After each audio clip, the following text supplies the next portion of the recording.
I'm Dwayne Brown. Tonight on KPBS Evening Edition, showing off the biggest drug haul in Coast Guard history. $1 billion worth of cocaine, how this bust affects the bottom line for smugglers. And San Diego teens who don't do mornings got some backup from the CDC. I'm Peggy Pico. Why teen health and learning could be jeopardized by early start times at school. But first, Marine Commander Lieutenant General David Berger joins us with an update on Camp Pendleton Marines in Iraq, who are training others to fight the self-proclaimed terrorist group ISIS. I couldn't always wait for drugs to come through the development pipeline. A new drug offering hope to people with a rare disease, the sticker shock that may derail patients and healthcare plans. KPBS Evening Edition starts right now.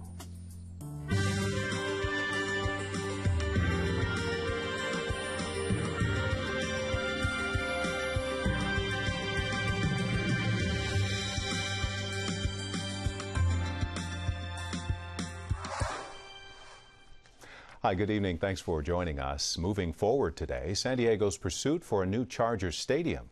City and county leaders unveiled a finance plan, as well as new renderings and a draft environmental impact report. The plan requires city and county taxpayers to cover 32% of the estimated $1.1 billion in construction costs.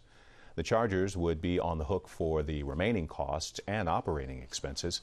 City leaders say the proposal protects taxpayers. No new taxes on San Diegans, $2 of private money for every dollar in public funds, and it will require voter approval. New renderings show a multi-purpose sports stadium capable of hosting NFL games, soccer, and other entertainment. A special election in January is possible if the Chargers agree to financial terms by early September. More fallout from the deal to close the San Onofre nuclear plant in the North County. The state's utility customer advocate says he will withdraw from the settlement with Southern California Edison and request the case be reopened. The Office of Ratepayer Advocate says last Wednesday's ruling was a slap on the wrist for the utility company. A judge found private chats on the plant's shutdown costs violated PUC rules. The settlement left customers stuck with the tab, adding up to more than $3 billion. Cocaine seizures by the U.S. Coast Guard off South America have jumped to their highest level in 5 years. Coast Guard officers in San Diego showed off the results of the latest drug bust this morning. They seized more than $1 billion worth of cocaine after patrolling the Central and Southern American coasts. It's the biggest drug haul in Coast Guard history. Officials say drug traffickers are increasingly turning to the sea to get their loads to U.S. markets. And what fuels their economy is this illicit contraband that will be offloaded today. This is depriving them the means to operate, the means to undermine regional stability, which is causing young boys and girls to flee crime-ridden countries and find refuge here in the United States. The Coast Guard is the only U.S. military branch able to make drug arrests hundreds of miles offshore. Tougher penalties for hash oil and meth users. A new law makes it aggravated felony for anyone caught with the drugs near neighborhoods. Sacramento lawmakers say the measure takes aim at the growing popularity of home drug labs using butane. The highly explosive gas can spark severe explosions as well as injuries. Baja California celebrates a 5-year judicial anniversary this week. KPBS Fronteras reporter Jean Guerrero explains. On August 11, 2010, the courts of the state capital, Mexicali, started hearing oral arguments for the first time. Mexico must do so nationwide by next June in response to judicial reforms. To celebrate the Week of Justice, the state governor will hold public forums in Tijuana, Ensenada, Mexicali, and Tecate on Tuesday through Friday. The forums are meant to educate the public about the new trial system. Proceedings are open to the public and video recorded, with oral arguments and a 3-judge panel in charge of sentencing. Most of Mexico still uses a closed-door system of written arguments. Experts say it fuels corruption in Mexico. I spoke to the Director of Justice in Mexico, David Shirk, who helped train Baja California lawyers in cross-examination and other aspects of the new justice system. He says it will increase transparency in Mexico. There'll be more public access and scrutiny to the decision-making process, at least in the trial phase. The traditional system in Mexico is 99%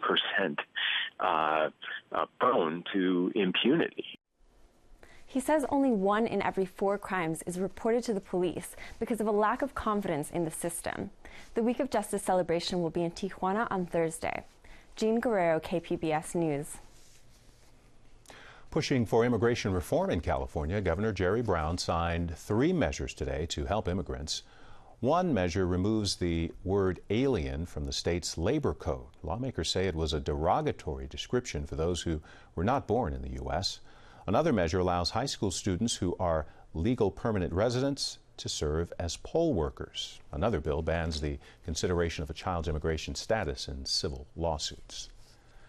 San Diego could be in for one of the wettest rainy seasons in 2 decades if the brewing El Nino continues to develop. This shows warming sea surface temperatures, a sign of El Nino building up. The forecast is welcome news to drought-parched San Diego, but it also has city leaders and emergency officials preparing for potential flooding, coastal erosion, and mud flows. Demanding more security in Iraq, 2 bombings tore through different neighborhoods in the country's eastern province today, killing 42 people. The bombings come less than a month after the region saw the deadliest attacks to hit Iraq in recent years. More than 2,000 Camp Pendleton Marines remain in Iraq to train others to fight the self-proclaimed Islamic State. Commander Lieutenant General David Berger joins Peggy Pico with this update. President Obama deployed U.S. advisors and military troops to Iraq just over a year ago to help train Iraqi soldiers in their fight against ISIS. Joining me with an update on that front and the latest on women in combat is Lieutenant General David Berger, commander of Camp Pendleton's 1 Marine Expeditionary Force. And General Berger, what is the 1st Marine Expeditionary Force? What is their mission in Iraq? In Iraq, we're there to advise and to train the Iraqi army forces that are, most of them in Anbar province. That's where our focus is, which is in western Iraq. So what are some of their key accomplishments in the past year that they've been there? I'd agree with, I think, our military leaders that the U.S. and coalition forces stopped the offensive, stopped the spread of ISIL across Iraq. And now they're training the Iraqi army units there in western Iraq, and also advising the senior leaders on how to tactically employ the forces. Well, despite dozens of U.S. airstrikes, ISIS does continue to advance in the region. How would you compare ISIS strength today to that of what it was a year ago? I think probably fair. You could ask the opposite question. In other words, what if we weren't there at all? Where would ISIL be? I think right now the flow of Iraqi forces into north and western Iraq and the strengthening of them that we've given them is all the positives. The hard part for Iraq right now is, while they're fighting a fight to be able to retrain and reorganize their military forces, doing it at the same time. That's a really difficult task. Do you think they're capable of actually defeating ISIS in the region? That's a kind of strategic question that probably I'm not qualified to answer. I mean, the best we can do is train them, make sure they're equipped properly and organized right, and tactically that they have the sound decision makers at the top. And at this point, can you tell us anything about how long the tactical training will continue in Iraq? It goes on and as far into the future as we can see right now. That'll be up to the administration to decide. We're planning long term. Let's talk closer to home here. Camp Pendleton actually wrapped up a year-long training experiment for women in combat. What do we know about that study? What can you tell us so far? All the collection of information from that year-long study is done. It's a very deliberate manner. The Marine Corps partnered with Penn State and a couple of other organizations that are very good at collecting information and doing kind of the objective analysis. So all the different runs and the experiments are done. Right now they're analyzing the information that we collected, and they'll formulate some thoughts for the Commandant to use in his recommendation to the Secretary of Defense sometime this fall. And is this kind of a first for women in combat? Because there were military women personnel in Afghanistan and Iraq. There were. And obviously did great things in combat.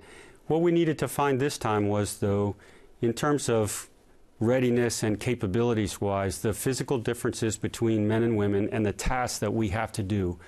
What do we need to learn about that so that we can understand better if opening up the specialties and also the types of units where women are assigned, what makes the most sense without jeopardizing our combat readiness, our effectiveness? And I know it's still the study just finished, but are there any particular combat roles that were being targeted as far as that might be particularly suited for women in combat? Yeah, the focus for this was what we call ground combat element forces, which are infantry, artillery, tanks, those kind of forces that are on the ground in close contact with the enemy. So that was the focus of this experiment. All right, Lieutenant General David Berger, thank you so much for the update. Thank you.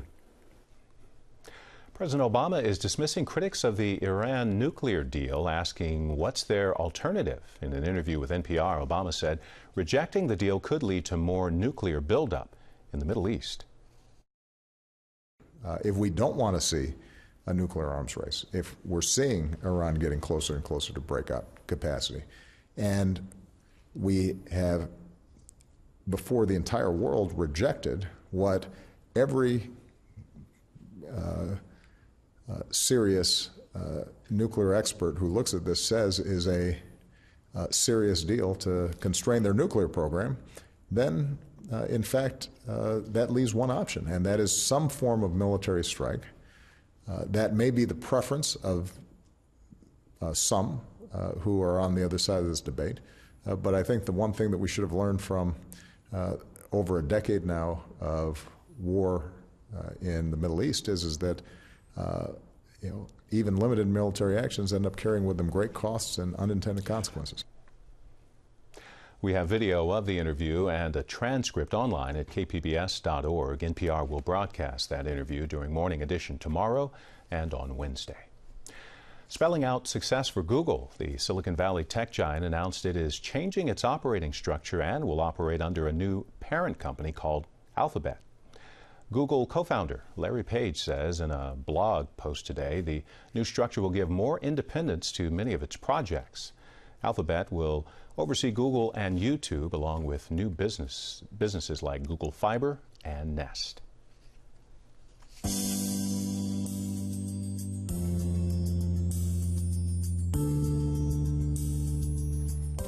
A newly approved drug is giving hope to patients with cystic fibrosis. It's giving others a severe case of sticker shock. The San Diego-made drug costs $250,000 per patient per year. KPBS science reporter David Wagner has more on the debate to pay for it.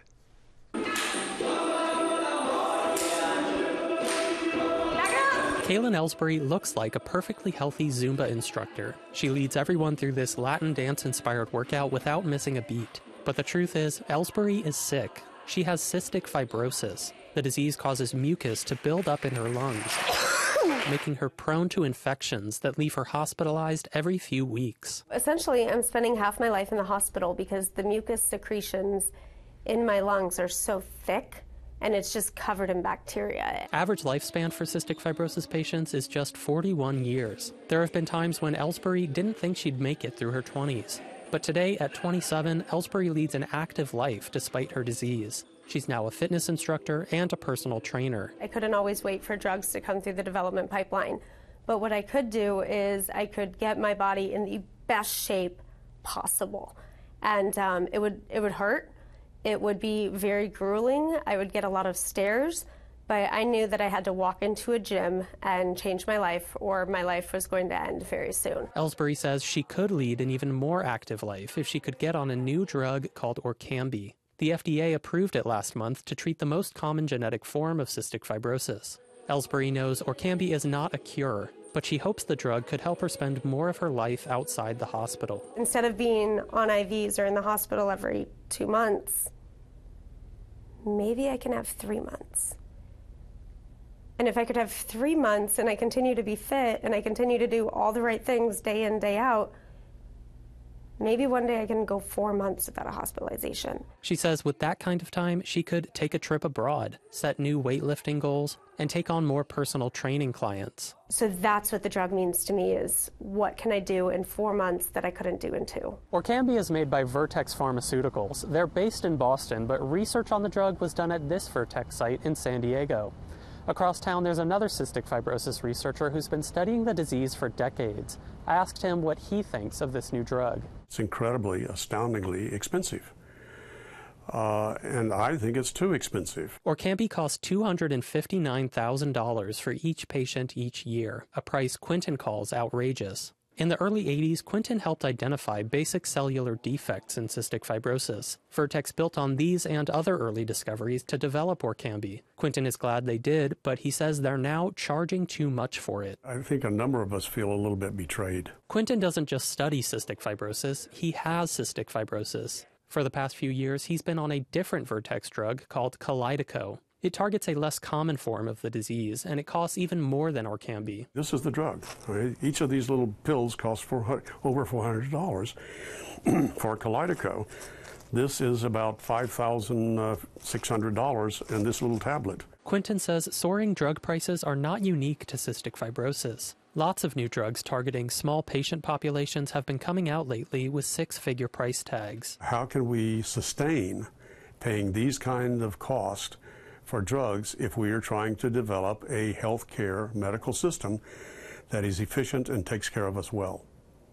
I don't think we can do that. Vertex would not agree to a taped interview, but a spokesperson told me Orkambi's price is based on 17 years of drug development. He said Vertex will use part of the revenue to fund work on new cystic fibrosis drugs for patients who still don't have any treatments. Of course, patients won't pay for Orkambi out of pocket. They'll get the drug if their health provider decides to cover it. Some patients have already been approved and are now taking the drug. Kaylin Ellsbury has not been so lucky. She's on a state-run program that has so far turned down her request to get on the drug. The excitement factor is there. It's definitely there. But at the same time, it's been about a month now and I'm still not on it. So I'm trying to keep an even keel about it. California's Department of Healthcare Services plans to come up with guidelines later this month on whether or not to cover the drug for patients like Ellsbury. Officials say cost will be considered as they craft those guidelines. David Wagner, KPBS News. KPBS video journalist Nick McVicker helped produce that story. A San Diegan was named Physician of the Year this month by the National Medical Association. At age 76, he could be playing golf somewhere. But Dr. Richard Butcher still sees up to 30 patients a day, and with a doctor named Butcher, he better be good. Do people still make fun of your lesson? Yes, they do. Dr. Richard Butcher making the rounds at his clinic in southeastern San Diego, where he's been in private practice for decades. Everything else looks very, very good. The pictures on the wall tell the story of 3 generations of families he served. A couple of weekends ago in Detroit, he was named Doctor of the Year by the nation's oldest and largest organization representing black physicians and professionals. My wife and Dr. Hood, they're making a bigger to-do about all of this, but it's truly an honor. He and Dr. Rodney Hood started the CareView Medical Group 20 years ago in southeastern San Diego to serve its primarily black, Latino, and Asian populations. He's also seeing more patients come in because of the Affordable Care Act, or Obamacare. I wish that they would take the politics out of medical care and allow it to go, but there's still a lot of challenges that are going on. Such as getting medications approved from multiple insurance companies for the same patient. We usually get around it, but it just takes a little bit more work. He abandoned the baby delivering business in the 1990s because of the high cost of insurance. He says the industry is undergoing an evolution, doing away with paper and moving to electronic medical records for all patients. Which I think has been a benefit, but it takes more of my time. I have to stay afterwards, making sure I get all of the entries in and that type of a thing. Good seeing you today. That makes for a long work day after seeing up to 30 patients or so.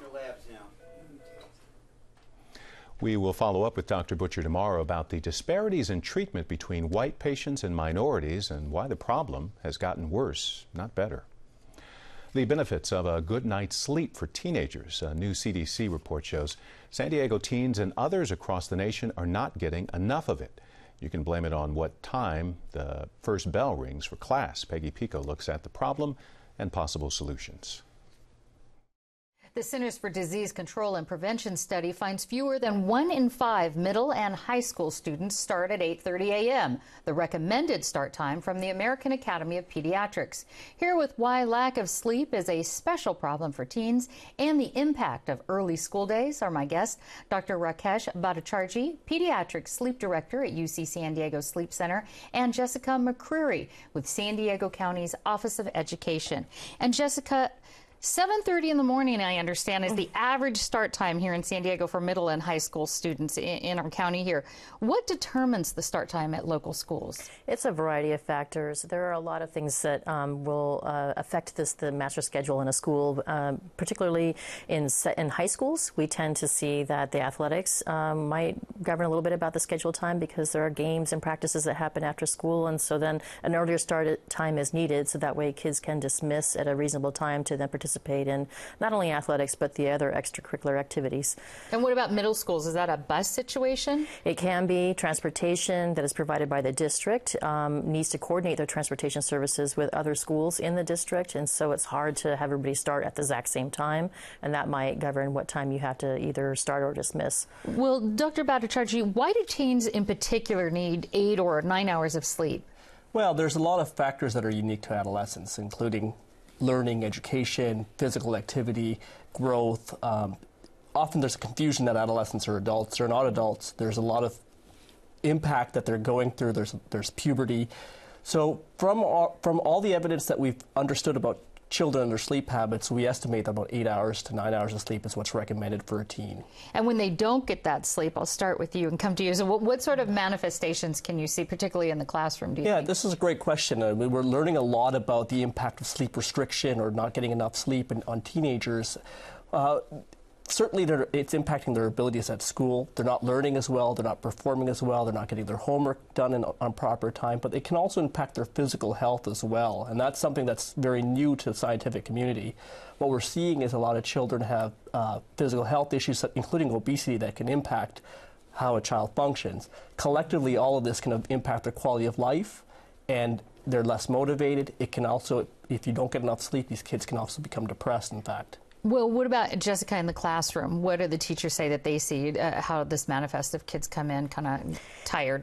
Yeah, we'll see students coming in feeling, the term I tend to hear a lot of teachers say is they're dragging into school. Like you see them holding an energy drink or a coffee, and then the kids are just tired, the eyes are bloodshot, and they're sitting in their desks. And some of them do have a hard time keeping awake during a lesson, especially if the lesson doesn't engage them physically in some way throughout the lesson to keep them alert and keep them, Well, lack of sleep is one reason, but Doctor, what are some of the other reasons, just briefly, for teens where they might not be getting enough sleep? Well, I mean, school start times obviously are one, but we have to think about sleep hygiene as being a very common problem. Kids are not keeping consistent sleep and wake times.